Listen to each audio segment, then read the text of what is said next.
தனி தெலங்கானா பிரிவினையை எதிர்த்து ஆந்திராவில் நடந்து வரும் முழு அடைப்பு போராட்டம் 2வது நாளாக நீடித்த நிலையில் ஒய்எஸ்ஆர் காங்கிரஸ் தலைவர் ஜெகன்மோகன் ரெட்டி சனிக்கிழமை முதல் உண்ணாவிரத போராட்டத்தை துவக்கியுள்ளார்.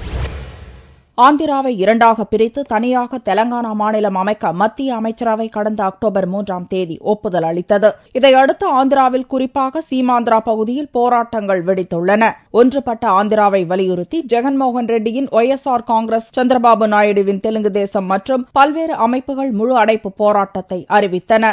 வெள்ளியன்று துவங்கிய முழு அடைப்பு போராட்டம் 2வது நாளாக சனிக்கிழமையன்றும் நீடித்தது.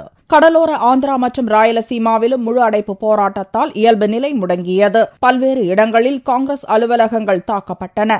அது மட்டுமின்றி அரசு அலுவலகங்கள் உள்ளிட்ட பொது சொத்துக்கள் மீதும் தாக்குதல் நடத்தப்பட்டது. இதனால் மக்கள் வெளியில் வர அச்சமடைந்து வீட்டுக்குள் முடங்கினர். அரசு அலுவலகங்கள், வங்கிகள், வர்த்தக வளாகங்கள், கல்வி நிறுவனங்கள் போன்ற அனைத்தும் 2வது நாளாக சனிக்கிழமையன்றும் அடைக்கப்பட்டிருந்தன.